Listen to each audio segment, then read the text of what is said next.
आणि त्या मुलाच्या तोंडाला पाणी सुटत, तो खाली रस्त्यावर पडतो आणि रडायला लागतो. आणि वडील म्हणतात आणि आई देखील म्हणते की काय झालं, कमून रडत असतो? तेव्हा मला चॉकलेट पाहिजे, मला चॉकलेट पाहिजे. तेवढ्यात वडील म्हणतात की कमून चॉकलेट खाल्ल्यावर दात किडतात माहिती ना तुला, तर मला कधी खायचे. वडील म्हणतात आपण डबल जाताना घेऊया. तो म्हणाला तरी मला आत्ताच पाहिजे. वडील 2 चॉकलेट घेऊन येतात आणि तेवढ्यात वडिलांचं एक काम होतो आणि ते जातात. आणि तेवढ्यात त्याची आई आणि तो हरिपाठ गार्डनमध्ये थांबतात. आणि तो एक तेव्हा पावसाळ्याचे दिवस होता.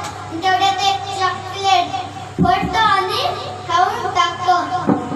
त्याला लई आवडलं असतं ते चॉकलेट. ते दुसरं पण तवाच फोडतो आणि तेवढ्यात ते खाली चिखलात पडतं आणि तो उचलायला लागतो. तेवढे काय म्हणते ते नको उचलूच, ते नको उचलूच, ते खाली पडला चीज झाल्याची आपण दुकानातून नवीन घेऊयात.